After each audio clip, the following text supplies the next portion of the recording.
하나님 말씀 창세기 17장 8절에서 11절 말씀 봉독합니다.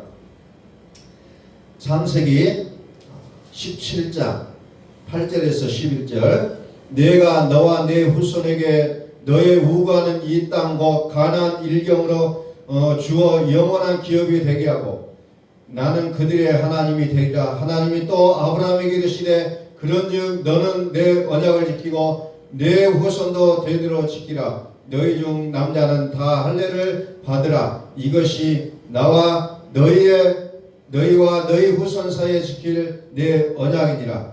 너희는 양피를 베어라. 이것이 나와 너희 사이의 언약의 표징이니라. 아멘. 선포합니다. 하나님은 살아계십니다.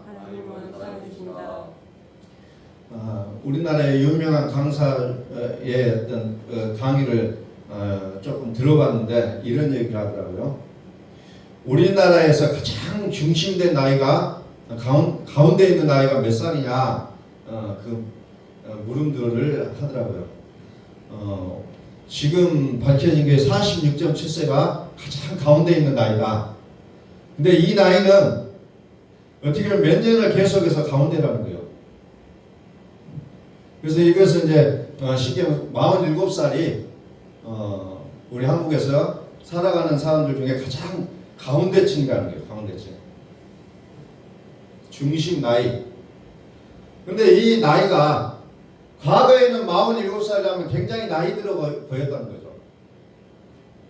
그런데 지금은 그게 옛날 같으면 몇 살 정도 되냐 그것을 또 분석을 해보니까 한 29살 정도? 이 정도밖에 안 된다는 거예요. 외형상으로, 어떤 건강상으로 봤을 때. 그러니까 지금 47살, 50살, 때로는 60살이 넘어도 젊게 보이는 사람들이 요즘은 굉장히 많잖아요. 그래서 이제, 그러면서 우리가 보통 나이가 60 되면 은퇴를 하잖아요. 어떤 것이든지 간에 다 은퇴를 하게 돼 있어요. 그러면은 은퇴가 돼버리면 여전히 젊게 느껴짐에도 불구하고 노년으로서의 삶을 살아가게 된다는 거예요. 이런 얘기들을 하면서 그러면은 과거에는 47살이 29살 정도의 나이에 해당됐는데 그러면 우리는 어떻게 되냐? 그냥 순식간에 지나가는 세월을 그냥 무의미하게 그렇게 우리가 나이가 들어가야 되느냐 하는 부분들을 쭉 이야기하면서 이제 노년층에서 60세가 되면서부터의 그 비전을 쭉 설명을 하고 있는 그런 내용들이었어요.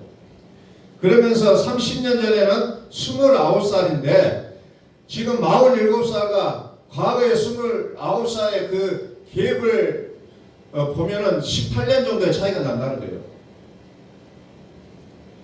그래서 이제 지금 우리가 젊게 살아갈 수 있는 방법이 뭐냐는 거예요.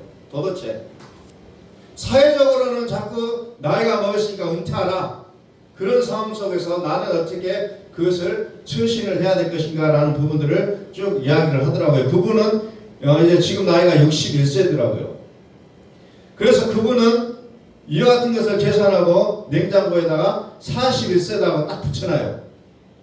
18세를 빼서 41세를 붙여놓고 나는 41세다. 그러면서 지금부터 대학원을 공부하고 있어요. 그리고 대학원이 끝나면 미국을 유학을 가겠다는 거예요. 근데 그 나이에 맞춰서 산다는 거예요. 본인 나름대로. 오늘 우리도 18세는 어떻게 계산하기가 좀 어려우니까 20세 정도로 해서 20세로 내 나이에서 20세를 빼서 내 나이를 거기에 맞춰놓고 이제 무엇을 해요? 자기 이치를 잡으라는 거예요. 그렇지 않으면은 이제 100세도 살게 되고 120세도 살게 되는 이 현실 앞에서 나는 그냥 준비 없이 늙어간다는 겁니다. 그래서 나의 이치를 이제 조정을 하라는 거예요. 내가 지금 60세가 아니라 40세다. 나의 그 이치를 좀 수정을 해서 지금부터 내가 준비해서 내가 120세까지 살 수 있는 그 길을 만들어 가자는 그런 얘기를 하는데 좀 마음속에서 좀 동의가 되더라고요. 그냥 자연적인 내 나이만을 생각하고 내가 내일 모레 은퇴한다 그러면 내가 무엇을 할 것인가 아무것도 할 일이 없다 이렇게 하지 말고 지금 다시 20년 정도를 조정을 해서 이제 노년을 좀 준비하면서 살아가야 된다. 근데 그분이 하는 말이 41살 때 실질적으로 자기 41살 때는 애기 키우죠. 집도 없었죠. 막 복잡했다는 거예요. 그러나 지금의 41살에는 집도 있고 아이들도 안 키우고 너무너무 행복하다는 거예요. 그러니까 우리가 어떻게 생각하느냐에 따라 그 인생을 효과적으로 바꿔나올 수가 있다는 겁니다. 우리가 지난 시간에 내 언약을 지키라 했어요. 내 언약을 지키라. 그러면서 내 언약을 지키라 하면서 이스라엘 백성들에게 상징적으로 보여주는 게 뭐예요? 할례를 행하라는 겁니다. 할례를 행하라.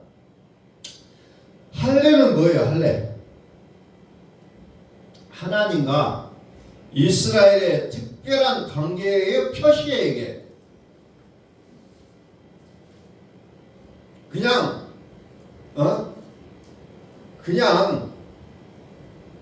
그 요즘 말로 하면 포경 수술을 하다 그 정도에서 끝난다는 게 아니에요. 하나님과 이스라엘 사이의 특별한 관계를 표시하는 행위예요, 이게. 그러니까 누구에게나 하나가 아니라 이스라엘 백성들에게만 할례를 행하라고 하나님 명령하시잖아요. 다시 말해서 할례는 언약의 외적인 표징입니다. 외적으로 나타내는 거예요. 나는 하나님의 자녀다 하는 것을 외적으로 표시하는 게 할례였다는 거예요. 자, 골로새서 2장 10절을 봅니다.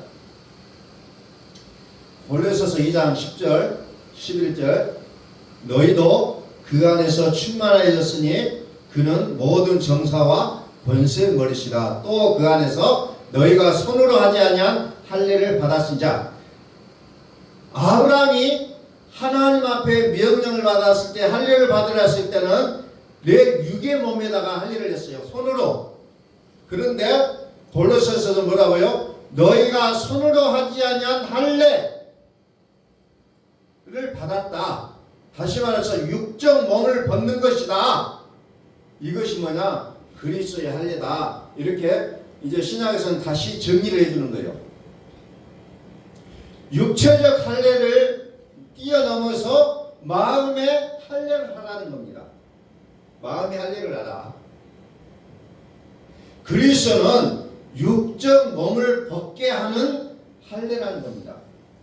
그리스도를 가지라는 거예요. 그리스도는 어떤 분이에요? 그리스도는 심판이야, 심판. 통치. 다시 말해서 우리의 육적 몸을 벗게 하는 심판주로서의 그리스도의 역할을 얘기하고 있다는 겁니다. 그래서 그리스도는 심판주예요. 그리스도는 우리의 육적인 몸을 벗게 하는 할례라고 이렇게 좀 다른 각도에서 설명을 해주고 있다는 겁니다. 그리스도는 육적 몸을 벗게 하는 할례다. 이렇게 표현을 하면서 우리로 하여금 이제 마음의 할례를 할 것을 하나님은 우리에게 명령하고 있다는 겁니다. 마음의 할례를 하라. 마음의 할례. 이게 우리에게는 매우 중요하다는 거예요. 그래서 계속해서 강조를 하지만 우리의 신앙은 중요한 게 뭐냐? 우리의 마음을 그리스도에게 내어주는 거예요.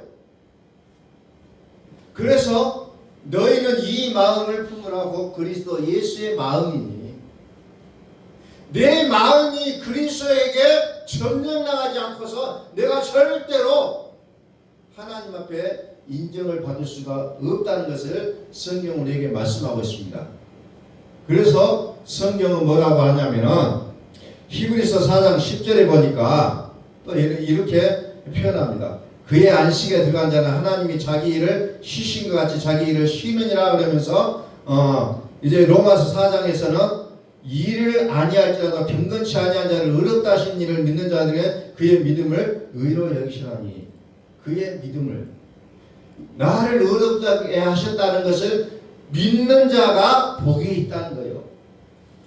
그런데 많은 사람들이 이 믿음을 가지려고 하는 것이 아니라 내가 무엇을 행함을 통해서 하나님 앞에 의롭다함을 증명해낼 수 있을 것인가를 많은 사람들이 연구한다는 겁니다.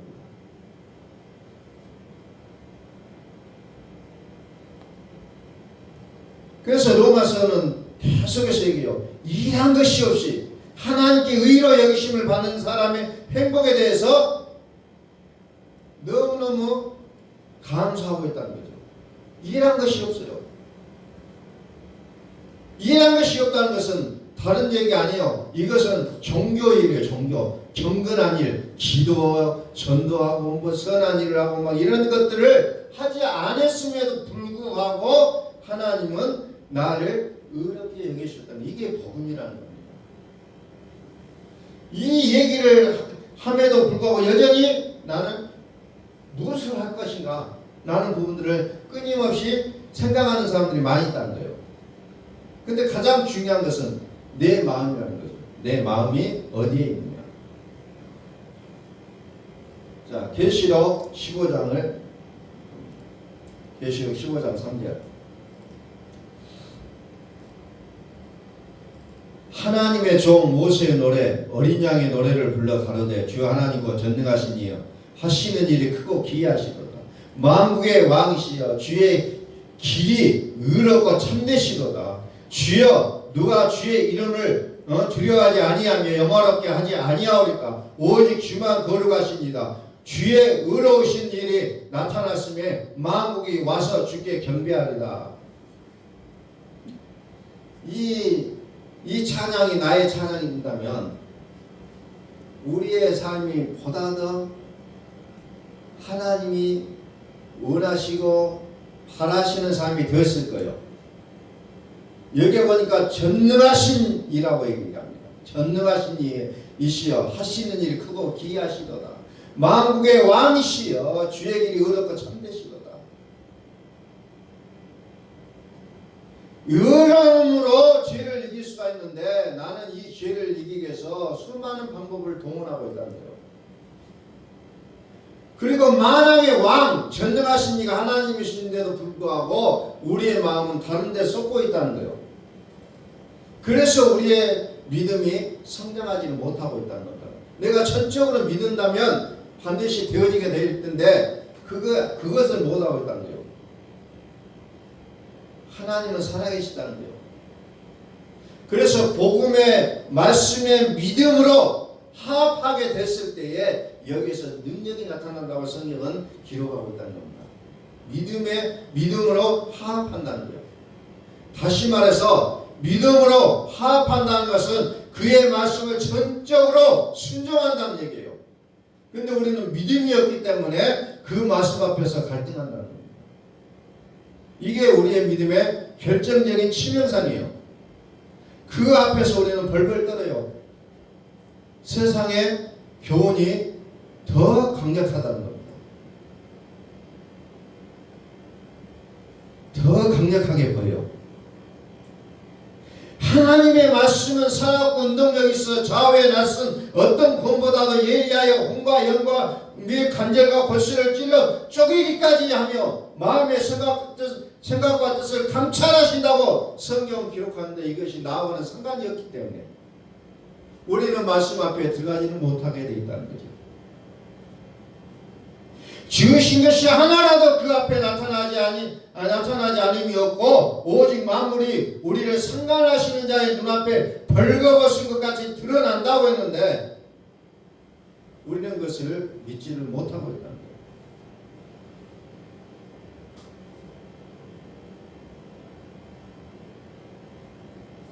지으신 것이 하나라도 그 앞에 나타나지 않음이 없고 오직 만물이 우리를 상관하시는 자의 눈앞에 벌거벗은 것까지 드러난다고 했어요. 이게 살아계신 하나님의 말씀이라는 겁니다. 복음의 말씀이에요. 살아계시다는 거예요. 새새처럼 하나님의 살아있는 말씀을 우리가 받게 될 때 넷째 날 햇빛과 달빛의 믿음으로는 열심히 신앙생활을 하다가도 다섯째 날, 여섯째 날을 보십시오. 그러나 그 햇빛과 달빛도 결국은 이제 다 사라지게 되었다는 겁니다. 그런데 우리는 그 넷째 날의 햇빛과 달빛을 최고의 것으로 여기며 살아가고 있는 우리의 모습들을 발견하게 되었다는 겁니다. 결국은 그것도 필요 없게 된다고 요한계시록에 보면은 나오고 있잖아요. 결국은 필요 없어요. 그러니까 혈과 우리의 씨름은 혈과 육이 아니라 영의 세계라는 것을 사도 바울은 우리에게 얘기하고 있는 겁니다. 욥도 마찬가지요. 그렇게 욥이 의롭게 살았고 완전한 자라고 평을 받았지만 결국은 그 삶을 이제 송두리째 회개하고 있잖아요. 그래서 이제 그 성에 들어가니 햇빛과 달빛도 쓸데없고 오직 어린 양과 전능하신 이와 어린 양밖에 필요 없다는 것을 성경은 말씀하고 있습니다. 하나님의 말씀은 살았고 운동력이 있어 좌우에 나선 어떤 것보다 얘기하여 혼과 영감이 간절하고 쓰여 찔러 쪼갠다는 겁니다. 우리도 말씀 앞에 가서 내 마음과 생각을 쪼개야 된다는 거예요. 말씀으로. 그거 하지 않으면 우리의 믿음은 절대로 커나갈 수가 없다는 겁니다. 전능하신 하나님 앞에 내가 설 때에 세상에 어렵고 힘든 모든 일들이 내 앞에서 사라지게 되어 있다는 거예요. 그런데 우리는 그런 단계를 거치지 않고 뭔가 그냥 마술처럼 되어지기를 우리는 선호하고 있다는 거예요.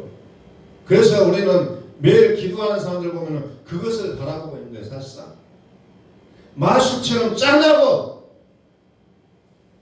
나의 삶이 바뀌기를 바란다는 겁니다. 그러나 하나님은 그렇게는 하시지 않는다는 거예요. 말씀 앞에 서기를 바라신다는 겁니다.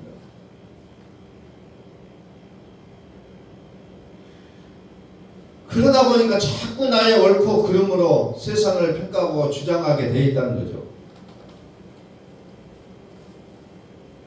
우리는 여전히 하나님의 말씀을 기준으로 삼아야 될 것인데 나의 옳고 그름으로 세상을 평가하고 그렇게 살아가려고 노력하고 있다는 거죠. 지으신 것이 하나라도 그 앞에 나타나지 않음이 없고 오직 만물이 우리를 상관하신 자의 눈앞에 벌거벗은같이 드러난다고 했잖아요. 벌거벗어야 된다는 거예요. 나는 하나님 말씀 앞에서 나는 송두리째 벌거벗어야 되는데 우리는 하나님 앞에서 가릴 수 있는 것처럼 가리려고 하고 이중적인 그런 모습으로 나가려고 할 때가 너무 많다는 겁니다. 벌거벗어야 된다는 거예요. 하나님 앞에서는 다 벗어버려야 된다는 거예요. 다 벗어버려라. 다 벗어버려야 돼요. 우리가 그것을 하지 못하면은 그래서 골로새서에 보니까 무엇을 해요? 옛사람과 그 행위를 벗어버리라고 얘기합니다.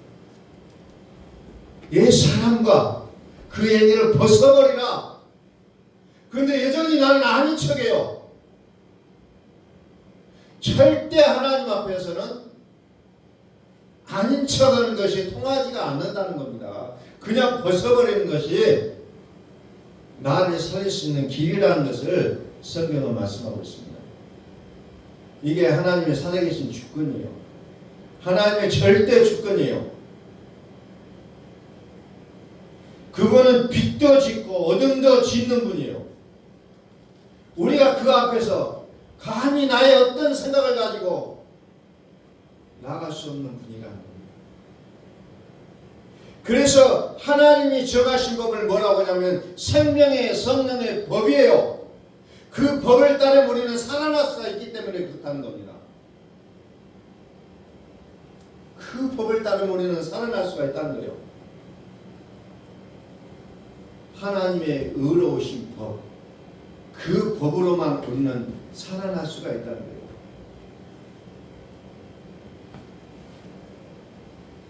그래서 성경은 뭘 얘기합니까? 흰옷을 입으라 그러잖아요. 흰옷. 요한계시록에서 흰옷을 입으라. 그 흰옷은 뭐냐? 성도들의 옳은 행실이다. 성도들의 이 옳은 행실은 또 더 구체적으로 들어가 보면 뭐냐? 말이라는 거예요. 말. 이 거룩한 옷은 우리의 말을 하는 거예요.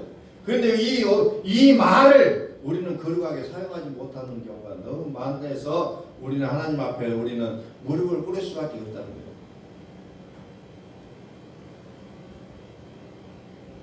계시를 읽어보면 철저히 그 말 한마디 한마디를 완전히 잘게 일일이 다 측량한다는 겁니다. 측량하고. 그래서 그 기격에 맞으면 통과하는 거예요. 그래서 이제 하나님의 살아계심을 믿을 때에 우리의 입에 재갈을 물려야 된다는 거예요. 우리의 입에. 자, 히브리서 4장 1절 봅니다.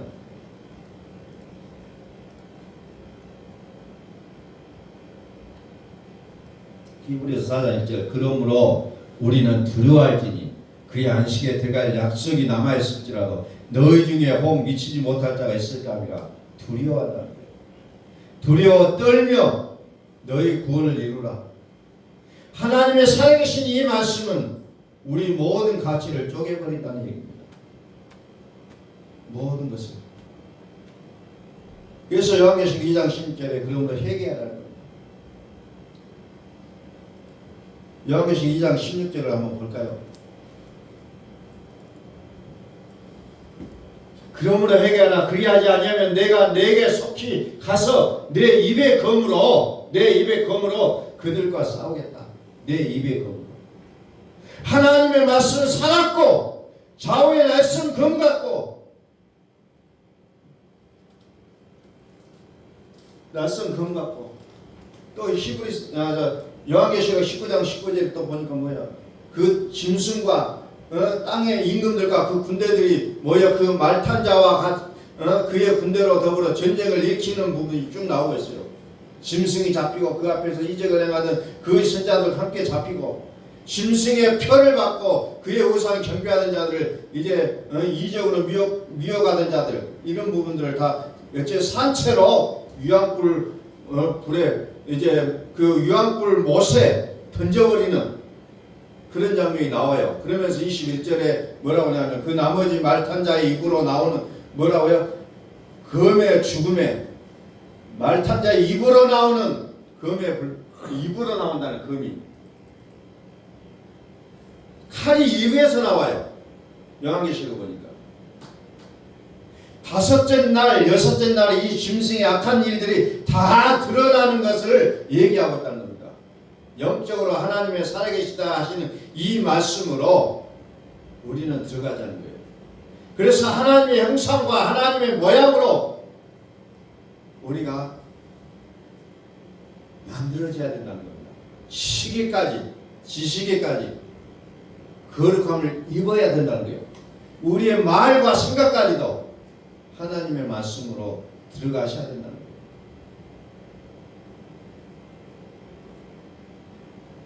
그래서 성경은 끊임없이 우리에게 영생을 얘기하고 있어요. 영생을 알게 하게 하여 성경을 기록했다는 거예요. 그래서 그 영생이 뭐냐? 요한복음 3장 36절에 보니까 아들을 믿는 자는 영생이 있다는 거예요. 아들을 믿는 자. 영생. 아들의 영생이에요. 그러면 그 영생의 그 복음의 말씀을 합해야 된다는 거예요. 그 순종이라는 단어가 그래서 나오는 거예요.